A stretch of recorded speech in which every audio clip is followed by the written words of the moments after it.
Hello friends, good evening to all of you. मैं अभिषेक आप सभी दोस्तों का आपके अपने यूट्यूब चैनल कर्म योद्धा में हार्दिक हार्दिक स्वागत करता हूं। सो फ्रेंड्स, कैसे आप लोग? फ्रेंड्स, जैसा कि आप सभी जानते हैं, हम अपने यूपी ट्रिपल एस सी पेट 2023 की तैयारी बहुत ही धमाकेदार ढंग से कर रहे हैं। हमने मॉडर्न हिस्ट्री के 14th लेक्चर पढ़ लिए हैं और हमने आज सुबह मॉर्निंग में करंट अफेयर्स का लेक्चर भी अपलोड किया था आप लोगों के लिए, जो हमारे 500 क्वेश्चंस की सीरीज की पहली सीरीज है 25 क्वेश्चन की। ठीक है फ्रेंड्स, और ज्ञानेंद्र सर जो हमारे पॉलिटी के एक बहुत ही अच्छे टीचर हैं, उन्होंने संविधान का विकास इवेल्युएशन ऑफ इंडियन कॉन्स्टिट्यूशन का एक वीडियो अपलोड किया था। बहुत ही जबरदस्त ढंग से उन्होंने उससे पढ़ाया था। तो प्ले लिस्ट में जाइए और जरूर उस क्लास को देखिए और लाइक करिए, शेयर करिए, सब्सक्राइब करिए और ऐसे ही अपना प्यार हमारे यूट्यूब चैनल को देते रहिए। सो फ्रेंड्स, आज हम अपनी क्लास 15 के साथ हाजिर है आपके लिए। आज संडे है, फिर भी हम छुट्टी नहीं ले रहे हैं, आप लोगों के लिए कॉन्टिन्यूअसली मेहनत कर रहे हैं, क्योंकि हमारा लक्ष्य है कि आपको यूपी ट्रिपल एस सी पेट में 80+ स्कोर दिलाना। ठीक है फ्रेंड्स, बस इस वीक की और बात है और हमारे मॉडर्न हिस्ट्री फिनिश हो जाएगी। फिर हम टारगेट करेंगे अपने स्टैटिक जीके वाले पोर्शन को, और स्टैटिक जीके को कंप्लीट करते ही हम टारगेट करेंगे अपना इकोनॉमिक्स वाले पोर्शन को। ओके फ्रेंड्स, क्योंकि जो इजीएस्ट है, जिससे नंबर पूरे के पूरे और जल्दी से जल्दी बटोरे जा सकते हैं। ठीक है फ्रेंड्स, तो फिर आ जाइए सारे दोस्त, शेयर सेशन को लाइक जरूर करिएगा, शेयर जरूर करिएगा, और सबसे मैक्सिमम ये बात कि आप सब्सक्राइब जरूर करिएगा। हमारा टारगेट है कि इस वीडियो में एटलीस्ट 300 व्यूज और कम से कम इस वीडियो में 50 सब्सक्राइबर हमें लाने हैं। ओके फ्रेंड्स, सो स्टार्ट करते हैं। बच्चों, मैंने आप लोगों को यहां तक सारी चीजें बता दी थी कि क्या होता है साइमन कमीशन के बाद। साइमन कमीशन के बाद दांडी यात्रा होती है, और दांडी यात्रा के बाद, दांडी मार्च के बाद सारी बातें मैंने बता दी थी, और दांडी यात्रा से प्रेरित होकर जो यात्राएं थी उनको भी मैंने बता दिया था। ठीक है, उसमें कुछ 1-2 पॉइंट थोड़े से मिस हो गए थे, आई थिंक, उसको मैं आपके साथ डिस्कस कर लेता हूं। फ्रेंड्स, बेटा, जो मोहम्मद अली जिन्ना थे, मोहम्मद अली जिन्ना, मोहम्मद अली जिन्ना ने क्या किया बेटा? नेहरू रिपोर्ट को अस्वीकार कर दिया। मतलब जो नेहरू रिपोर्ट मोतीलाल नेहरू के द्वारा बनाई गई नेहरू रिपोर्ट 1928 थी, उसको अस्वीकार कर दिया। मतलब कि हमें यह स्वीकार नहीं है, और अपनी खुद की 14 सूत्री मांगे रख दी थी। ठीक है, ये बात मैंने उस सेशन में आप लोगों को नहीं बताई थी, बाकी सब कुछ मैंने आप लोगों को सेशन में बताया। ठीक है फ्रेंड्स, चलिए फ्रेंड्स, अब बेटा सारी साइमन कमीशन अपनी रिपोर्ट वगैरह दे देता है, दांडी यात्रा ये सब हो जाता है। अब बेटा क्या होता है, समय आ जाता है, टाइम बीतते बीतते पहुंच जाते हैं 1930 तक। कहां तक? 1930 तक। तो बेटा क्या होती है फर्स्ट गोलमेज सम्मेलन? क्या होती है बेटा? फर्स्ट गोलमेज सम्मेलन, first round table council, first round table council भी कह सकते हैं, conference, first round table conference. Okay, first गोलमेज सम्मेलन, जो पहला गोलमेज सम्मेलन था बेटा, वो आपका नवंबर 1930 से जनवरी 1930 तक चला।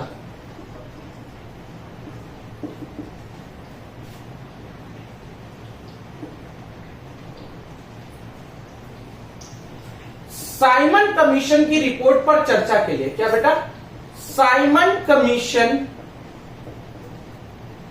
की रिपोर्ट पर चर्चा के लिए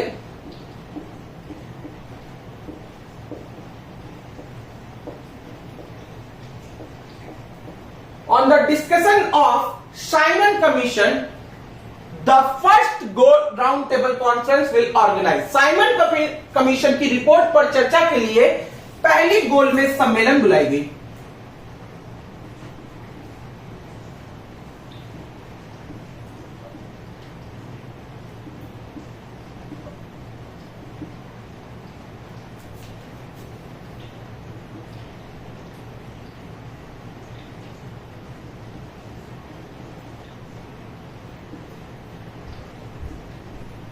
ठीक है बेटा। अब बेटा क्या होता है बेटा कि कांग्रेस से कोई भी शामिल नहीं होता है, कांग्रेस शामिल नहीं हुई। क्या हुआ बेटा? कांग्रेस शामिल नहीं हुई तो क्या हो जाती है बेटा? प्रथम गोलमेज सम्मेलन फेल हो जाता है। क्या? प्रथम फर्स्ट राउंड टेबल कॉन्फ्रेंस क्या हो जाती है? फेल हो जाती है। प्रथम गोलमेज सम्मेलन फेल हो जाती है।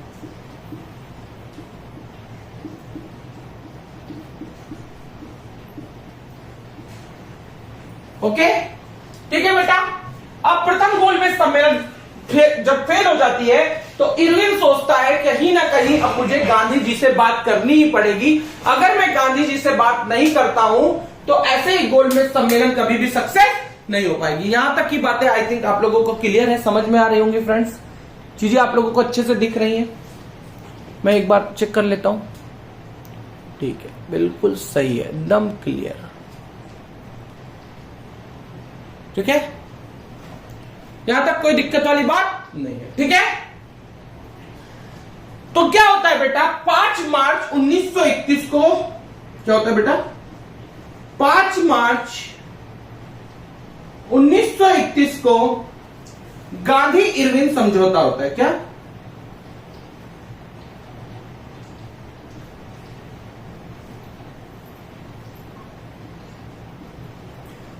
मार्च 1931 को गांधी जी और भारत के वायसराय लॉर्ड इरविन के बीच एक समझौता होता है। क्या होता है? एक समझौता होता है। 5 मार्च 1931 को गांधी इरविन समझौता, बहुत इंपॉर्टेंट बात है। अब गांधी इरविन समझौता होने के बाद सेकेंड राउंड टेबल कॉन्फ्रेंस बुलाई जाती है, सेकेंड गोलमेज सम्मेलन बुलाई जाती है।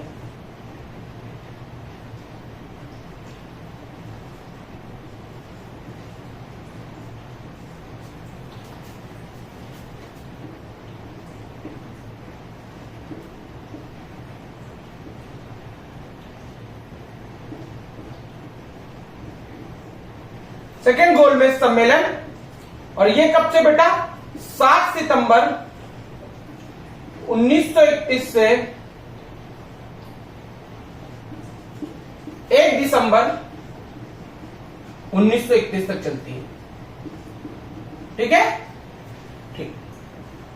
अब इसमें क्या होता है बेटा? गांधी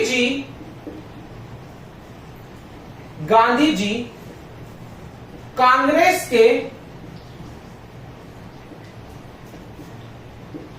प्रतिनिधि के तौर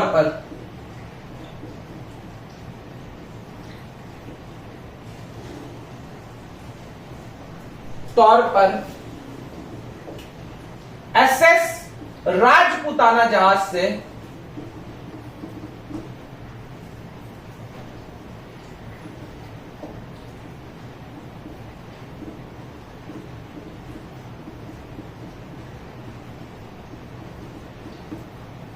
लंदन पहुंचते। ठीक है, सेकेंड राउंड टेबल कॉन्फ्रेंस में भाग लेने के लिए गांधी जी कांग्रेस के प्रतिनिधि के तौर पर एसएस राजपुताना जहाज से लंदन पहुंचते हैं। ठीक है फ्रेंड्स, मैं एक बार आप लोगों को पूरी बातें समझा देता हूं। देखो बेटा, जो हमारी साइमन कमीशन ने रिपोर्ट दी थी, उस रिपोर्ट पर चर्चा के लिए फर्स्ट राउंड टेबल कॉन्फ्रेंस या प्रथम गोलमेज सम्मेलन बुलाई जाती है। प्रथम गोलमेज सम्मेलन में कांग्रेस भाग नहीं लेती है, इसलिए प्रथम गोलमेज सम्मेलन फर्स्ट राउंड टेबल कॉन्फ्रेंस क्या हो जाती है बेटा? फेल हो जाती है। ठीक है, अब इरविन ये जान जाता है कि गांधी जी से बात किए बिना बात बनने वाली नहीं है, तो वो गांधी जी से बात करता है और 5 मार्च 1931 को गांधी इरविन समझौता हो जाता है और इसी बात पे गांधी जी गोलमेज सम्मेलन में भाग लेने के लिए राजी हो जाते हैं। फिर द्वितीय गोलमेज सम्मेलन या सेकेंड राउंड टेबल कॉन्फ्रेंस बुलाई जाती है। कब? सितंबर 1931 से 1 दिसंबर 7 सितंबर 1931 से 1 दिसंबर 1931 तक चलती है और इसमें गांधी जी कांग्रेस के प्रतिनिधि के तौर पर एसएस राजपुताना जहाज से भाग लेने के लिए लंदन जाते हैं। ठीक है, गांधी जी जाते हैं, भाग लेते हैं, चर्चा होती है गांधी जी को फिर से कुछ चीजें समझ में नहीं आती है, और उसी में क्या होता है, चर्चिल जो वहां का क्या होता है, भारत सचिव, उस समय क्या था, लॉर्ड चर्चिल जो था वो भारत सचिव था, वो भारत सचिव होता है, और वो क्या कह देता है बेटा, वो बेवकूफ क्या कह देता है, वो गांधी जी को अर्धनग्न फकीर बोल देता है।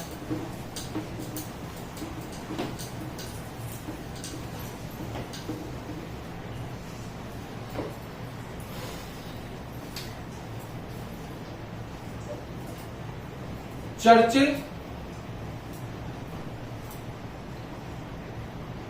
गांधी जी को अर्धनग्न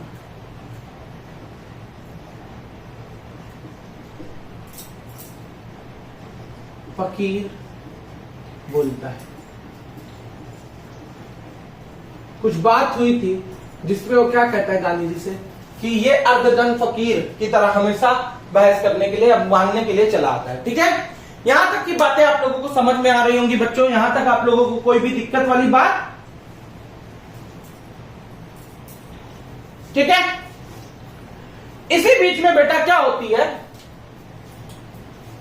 सांप्रदायिक पंचाट आ जाता है। क्या आ जाता है, सांप्रदायिक पंचाट। सांप्रदायिक पंचाट क्या था, अंग्रेज सोचते हैं कि हम ऐसे तो कुछ कर नहीं पा रहे हैं, कुछ ऐसा करते हैं जिससे भारतीयों में थोड़ा फूट डालते हैं। ठीक है, तो क्या होता है बेटा, 16 अगस्त, कब, 16 अगस्त ब्रिटिश, क्या बेटा, जो ब्रिटिश पीएम, ब्रिटिश का प्रधानमंत्री रैमजे मैकडोनाल्ड क्या करता है बेटा, रैमजे मैकडोनाल्ड 16 अगस्त 1932 को दलितों के लिए, क्योंकि बाबा साहब अंबेडकर दोनों राउंड टेबल कॉन्फ्रेंस में क्या करते हैं, पार्टिसिपेट करते हैं, दलितों के लिए पृथक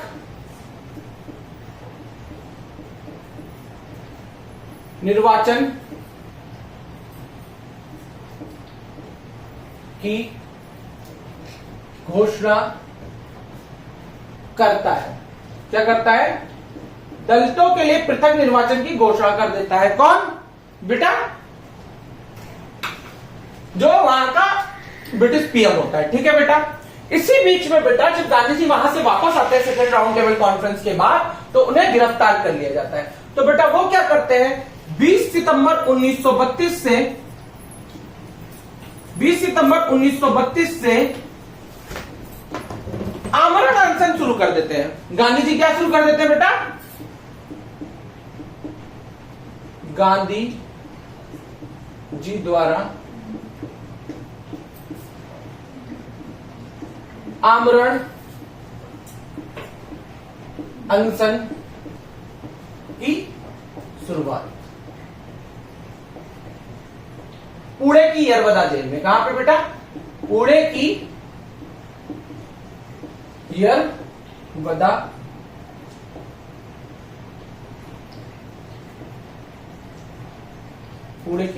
जेल में। ठीक है, अब बेटा इसी बीच में क्या होता है, लॉर्ड क्या होता है, इरविन होता है बेटा, वो रिटायर्ड हो जाता है और भारत का नया वायसराय आता है। क्या, भारत का नया वायसराय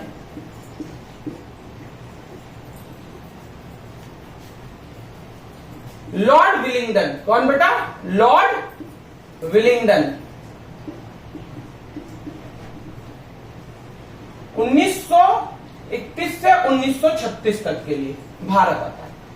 ठीक, इसी बीच में क्या होती है बेटा, 26 सितंबर 1932 को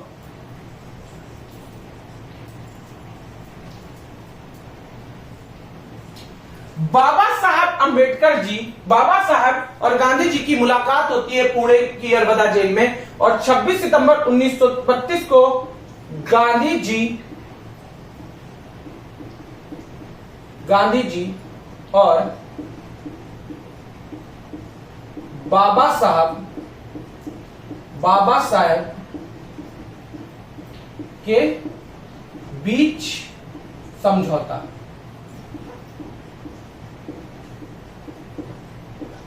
क्या होता है? बाबा साहब और गांधी जी के बीच में 26 सितंबर 1932 को क्या हो जाता है बेटा? समझौता हो जाता है। गांधी जी और बाबा साहब के बीच समझौता हो जाता है, ठीक है। और इसी समझौते को क्या कहते हैं बेटा? पूना पैक्ट कहते हैं। क्या कहते हैं? पूना पैक्ट। याद रखिएगा कि पूना पैक्ट कब हुआ? तो 26 सितंबर 1932 को। गांधी जी लोगों को समझ में आ रही है, ठीक है। इसके आगे बढ़ते हैं, ठीक है। तो बेटा 26 सितंबर 1932 को गांधी जी और बाबा साहब के बीच समझौता हो जाता है, पूना पैक्ट हो जाता है। बेटा क्या होता है? पृथक निर्वाचन, बाबा साहब पृथक निर्वाचन की मांग को वापस ले लेते हैं। पृथक निर्वाचन की मांग वापस।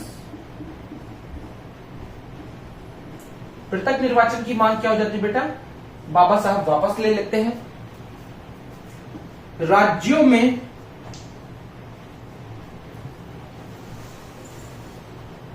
राज्यों में 147 आरक्षित सीट जो किसके लिए होंगी? दलितों के लिए।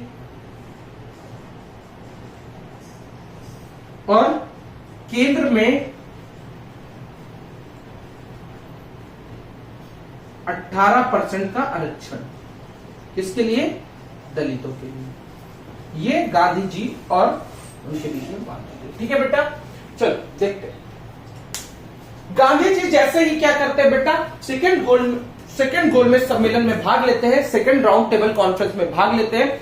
और सेकंड राउंड टेबल कॉन्फ्रेंस में भाग लेने पर जब अपनी बातें रखते हैं तो वहां पे बातें पूरी नहीं हो पाती हैं और अंग्रेज जो ब्रिटिश के लोग रहते हैं उनकी बातों से सहमत नहीं होते।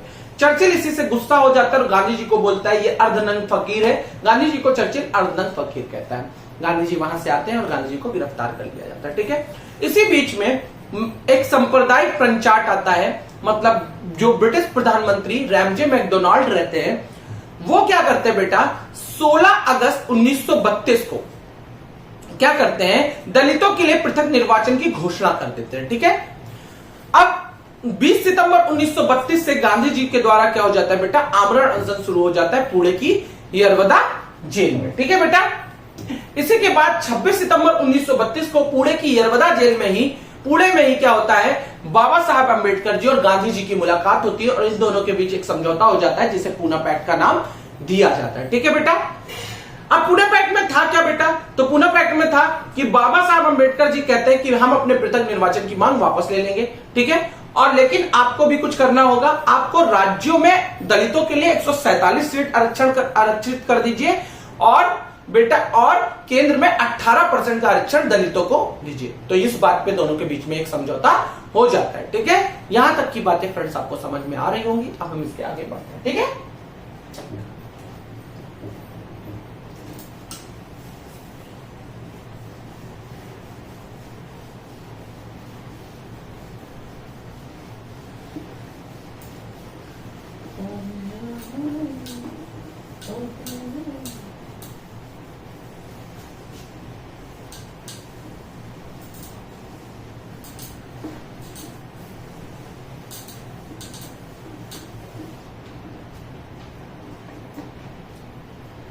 ठीक है बेटा। अब क्या होती है बेटा? थर्ड राउंड टेबल कॉन्फ्रेंस होती है। कौन? थर्ड गोलमेज सम्मेलन। क्या? थर्ड गोलमेज सम्मेलन, थर्ड राउंड टेबल कॉन्फ्रेंस होती है। जो थर्ड गोलमेज सम्मेलन होती है बेटा वो कब से कब तक होती है? तो बेटा वो आपकी होती है कब से कब तक? नवंबर 1932 से दिसंबर 1932 तक। ठीक ठीक, यहां तक की बातें आप लोगों को समझ में आ रही है? ठीक है, यहां तक कोई दिक्कत वाली बात नहीं है। यहां तक सब कुछ अच्छे से चल रहा है? हाँ, सब कुछ अच्छे से चल रहा है, कोई दिक्कत वाली बात नहीं। ओके, ठीक है फ्रेंड्स। अब इसके बाद क्या होता है बेटा, अब इसके बाद कुछ इंपॉर्टेंट बात है जो गोलमेज सम्मेलन से, उसको चलो देख लेते हैं क्या इंपॉर्टेंट बात है।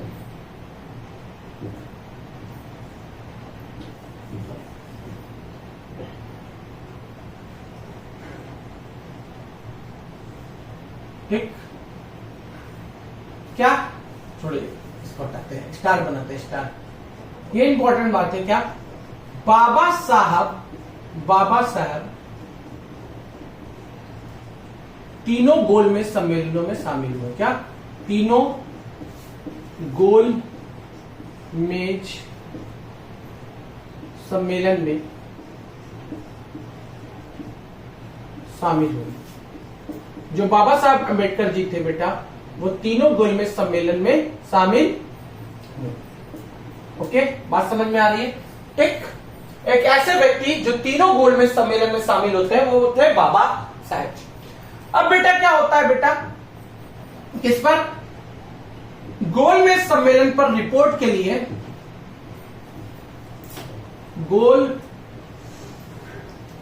मेज सम्मेलन पर रिपोर्ट देने के लिए एक कमेटी बनाई गई। क्या, गोलमेज सम्मेलन पर रिपोर्ट देने के लिए एक कमेटी बनाई गई और इस कमेटी को क्या नाम दिया गया बेटा, लिन-लिथगो कमेटी। क्या, लिन-लिथगो कमेटी। इस कमेटी में बेटा 4 सदस्य थे। कितने सदस्य थे टोटल, सॉरी, इस कमेटी में 4 भारतीय सदस्य थे। 4 भारतीय सदस्य, 4 भारतीय सदस्य। कौन कौन से भारतीय सदस्य थे देखते हैं। 4 भारतीय सदस्य थे।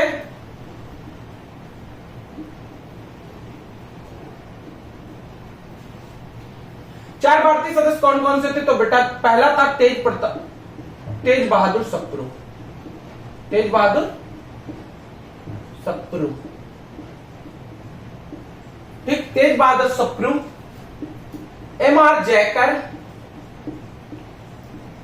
आगा खान और एक बहुत ही इंपॉर्टेंट नेम बाबा साहेब।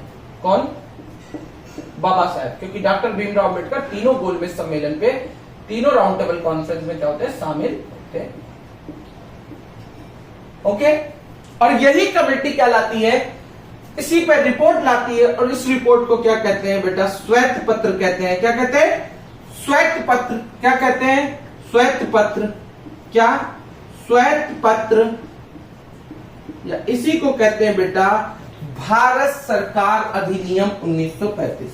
क्या, भारत सरकार अधिनियम 1935।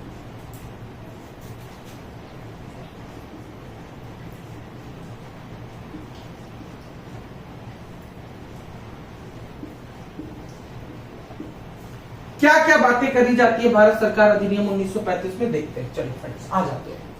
तो फ्रेंड्स, भारत सरकार अधिनियम 1935 आता है और इसमें सबसे पहली बात कही जाती है कि राज्यों में दैत शासन व्यवस्था को समाप्त कर दिया जाता है। क्या कर दिया जाता है बेटा, राज्यों में दैत शासन व्यवस्था को समाप्त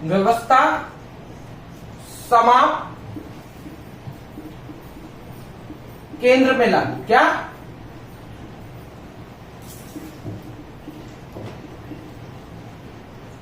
जो दैत शासन व्यवस्था थी उसको क्या राज्यों में समाप्त करके केंद्र में लाया जाता है। दूसरा बेटा अखिल भारतीय संघ। क्या, अखिल भारतीय संघ।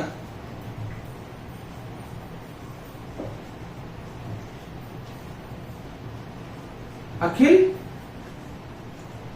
भारतीय संघ। 11 जो ब्रिटिश प्रांत थे वो 6 चीफ कमिश्नरी जो क्षेत्र थे वो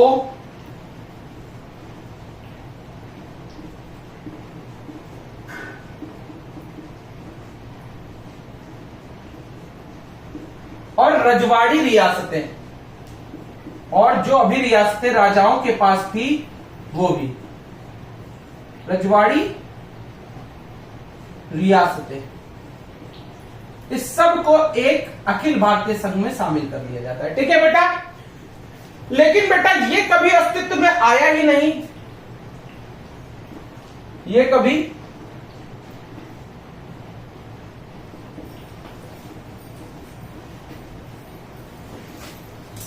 अस्तित्व में आया ही नहीं, इसलिए केंद्र में शासन व्यवस्था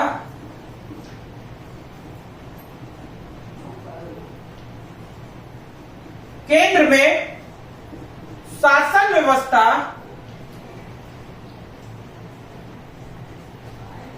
1919 के आधार पर चली। क्या बेटा? 1900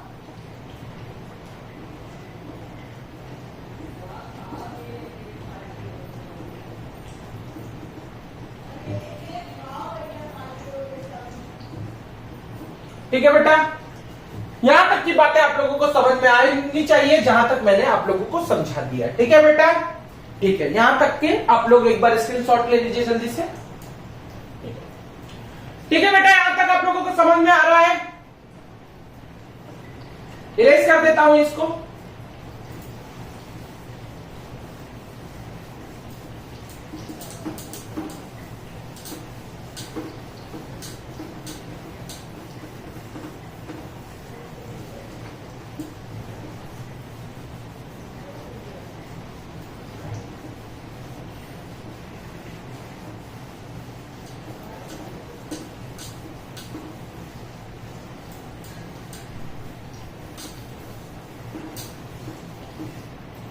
ठीक है बच्चों, यहां तक की बात है, कोई दिक्कत वाली बात नहीं होनी चाहिए। ठीक है, आगे बढ़ते हैं। अब बेटा ये सारी चीजें हो जाती है, यहां तक की चीजें। इसके बाद तीसरा मुख्य पॉइंट क्या था बेटा? तीसरा मुख्य पॉइंट था, इसमें कोई भी प्रस्तावना नहीं थी। क्या बेटा? इसमें कोई भी प्रस्तावना नहीं थी, मतलब भारत सरकार अधिनियम 1935 में कोई भी प्रस्तावना नहीं थी। चौथा इंपॉर्टेंट पॉइंट कि प्रांतों में उत्तरदायी शासन की व्यवस्था। क्या? प्रांतों में उत्तरदायी शासन की व्यवस्था की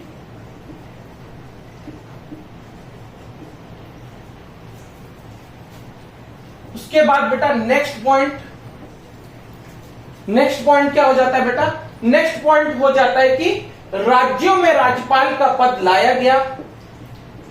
राज्यों में साइमन कमीशन की जो रिपोर्ट थी उसके अकॉर्डिंग राज्यों में राज्यपाल का पद लाया गया, जो महारानी का प्रतिनिधि, महारानी का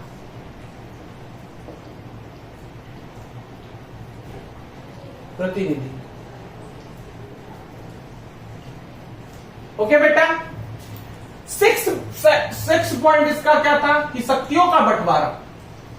क्या? शक्तियों का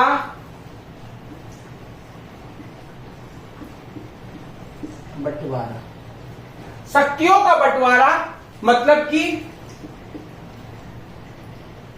राज्य सूची,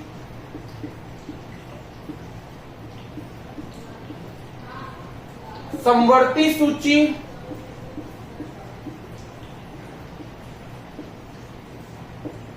ठीक, राज्य सूची, समवर्ती सूची, ये सब लाई गई। ओके बेटा, राज्य सूची, समवर्ती सूची, ये सब लाई गई। केंद्रीय सूची, सॉरी, केंद्रीय सूची। Okay okay. सातवां क्या था बेटा? अवशिष्ट शक्तियां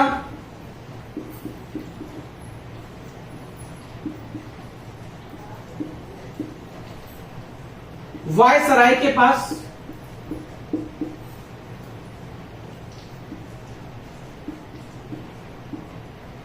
जबकि हमारे किसमें जो हमारा नेहरू रिपोर्ट थी उसमें कहा गया था कि अवशिष्ट शक्तियां केंद्र सरकार के पास हो, लेकिन अवशिष्ट शक्तियां वायसराय को ही दी गई। ठीक है, इसके बाद बेटा एक संघीय न्यायालय या एक फेडरल न्यायालय, फेडरल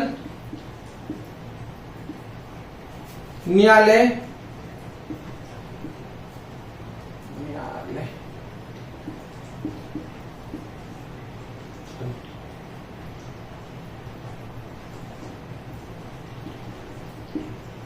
न्यायालय, एक फेडरल न्यायालय या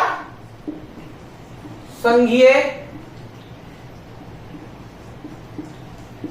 न्यायालय की बात 6 जज +1 CJI, chief justice of India. ठीक है, ये बात समझ में आ रही है, यहां तक कोई दिक्कत वाली बात नहीं है।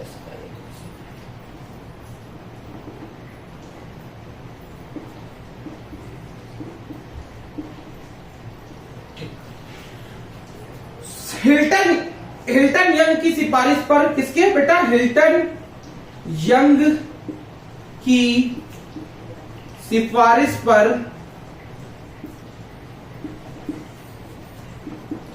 आरबीआई एक्ट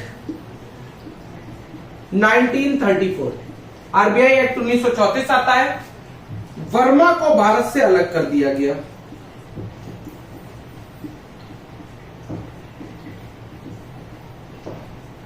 काश भारत में अंग्रेज न आए होते तो आज हमारा अखंड भारत होता। ठीक है, तो ये थी क्या भारत परिषद अधिनियम 1935 की मुख्य बातें जो मैंने आप लोगों को बताई है। फ्रेंड्स, इसे ध्यान से देखिए, इसका स्क्रीनशॉट ले लीजिए, इसे बहुत अच्छे से पढ़िए, क्योंकि भारत सरकार अधिनियम बहुत ही इंपॉर्टेंट टॉपिक है। इंपॉर्टेंट टॉपिक में से एक है भारत सरकार अधिनियम।